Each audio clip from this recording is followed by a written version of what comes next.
Torej, en lep pozdrav iz moje strani in strani odbora za javno upravo pri stranki SDS. Danes sem vam predstavil krajšo verzijo oziroma poudarke programa, ki je pripravljen za volitve, kadar pač te bodo. Seveda smo pripravili dokument v daljšem časovnem obdobju in v večjem obsegu, kot boste danes dobili izroček. Torej, najprej bi rad poudaril, da je bistvo programa zavedanje, da je stranka oziroma konkretni uporabnik storitev, ali če hočete davkoplačevalec, tisti, ki je v centru dogajanja oziroma delovanja javne uprave. V današnjem času temu ni tako, kajti javni sektor se več ali manj ukvarja sam s sabo. Slišimo tudi takšne izjave, da je javna uprava oziroma javni sektor gonilo razvoja Slovenije. Torej, naš program oziroma konkretno naše izhodišče je, da je ravno obratno. Torej, da je javni sektor zgolj podpora državi oziroma konkretne gospodarstvo in da je gospodarstvo tisto, ki je gonilo razvoja v tej državi. Tako smo pripravili program po principu 4P. In seveda ti P-ji so, da mora biti javna uprava profesionalna, podjetniško naravnana, prijazna in pa seveda prisotna.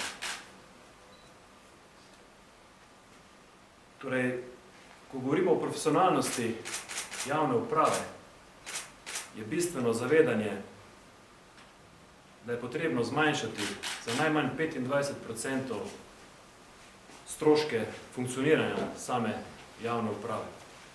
Hkrati pa povečati za enak ali pa še večji procent samo učinkovitost javne uprave.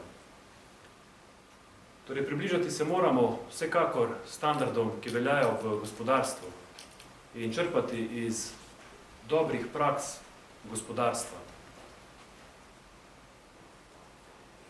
Tako je potrebno tudi vodstvenemu kadru, ki deluje v javnem sektorju, dati večja pooblastila, da lahko bolje menedžerira konkretne organizacije, kjer so zaposleni, hkrati pa od njih zahtevati tudi večjo odgovornost,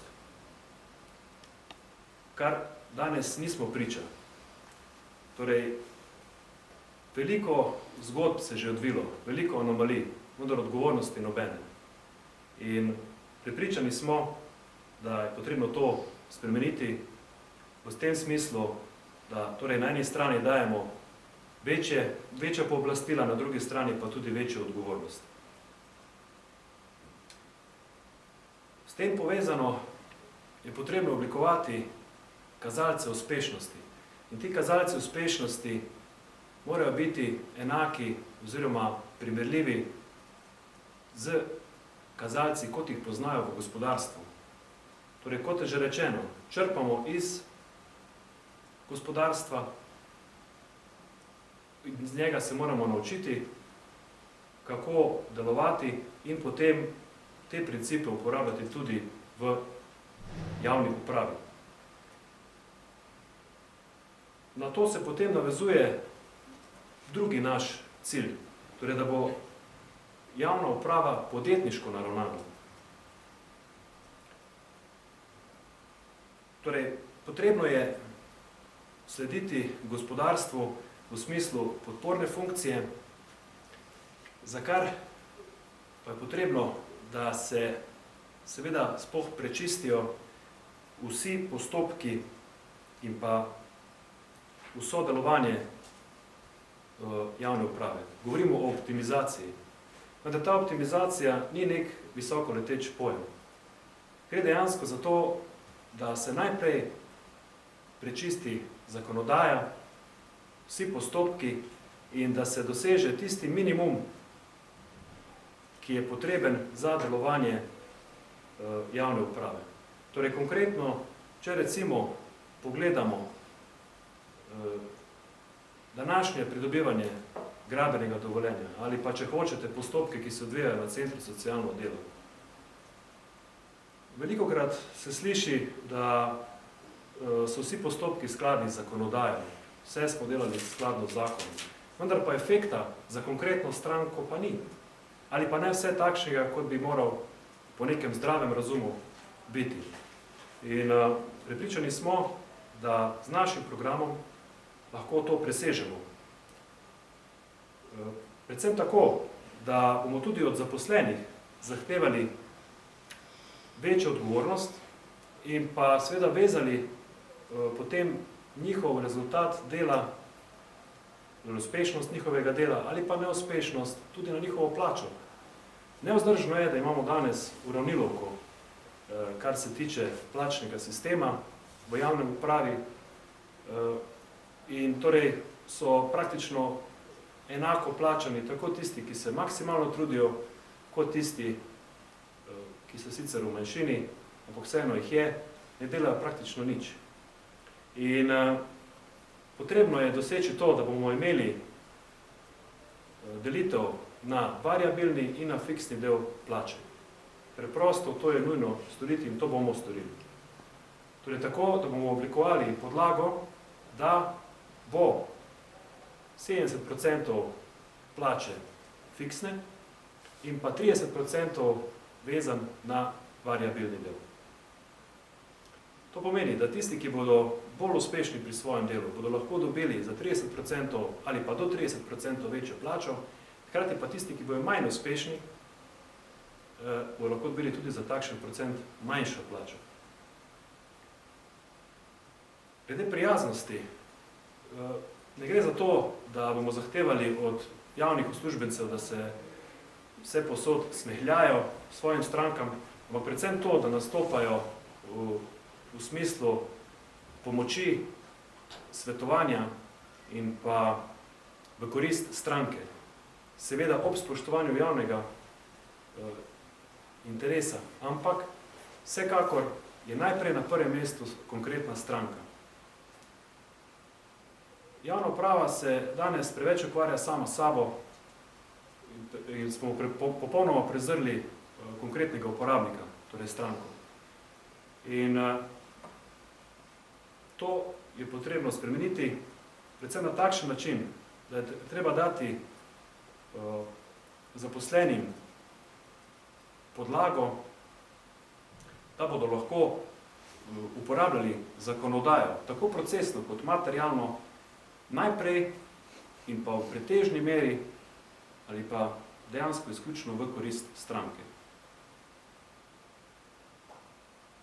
V tem svojstvu je pomembno torej, kakšno imamo tudi procesno in kakšno imamo materialno zakonodajo. V procesni zakonodaji je osnova za delovanje javnega sektorja Zakon o splošnem upravnem postopku, ki se ga da brati tako ali drugače, tako kot vsak predpis.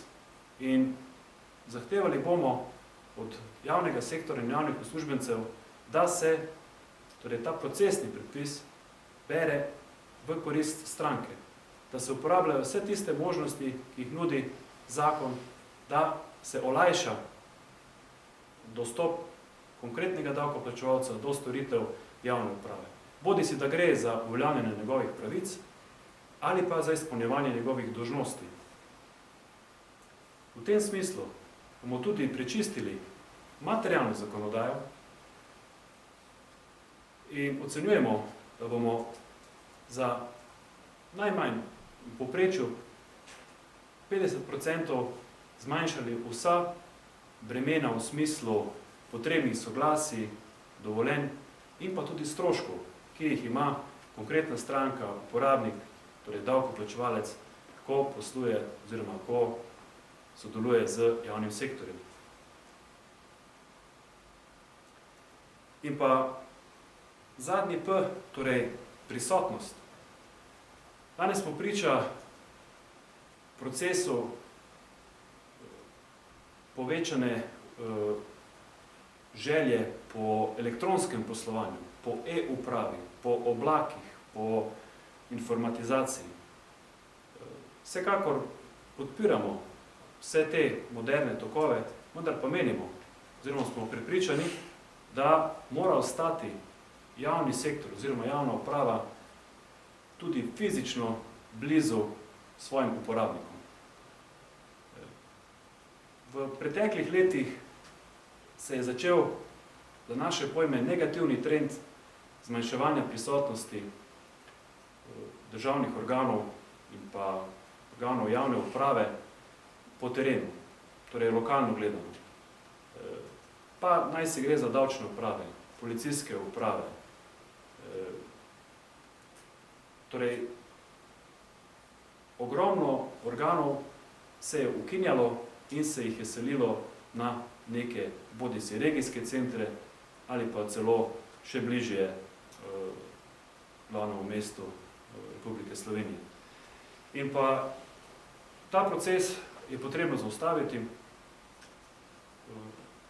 Mi bomo uvedli torej, večjo krajevno prisotnost, zaustavili trende ukinjanja in pa vsekakor poskrbeli za enakomerno lokalno razporejenost teh organov po celotnem ozemlju Republike Slovenije.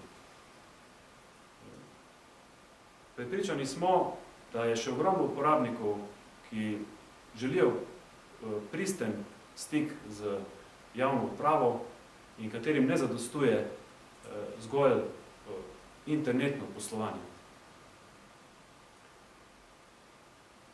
V tem zvezi je potrebno omeniti še to, da je potrebno na lokalnem nivoju povezati različne službe, ki sedaj delujejo praktično za istega uporabnika, vendar zelo razpršeno. Tako so razpršeni teritorialno oziroma lokacijsko, kot tudi imajo različne delovne čase, uradne ure, dostopnost in tako naprej.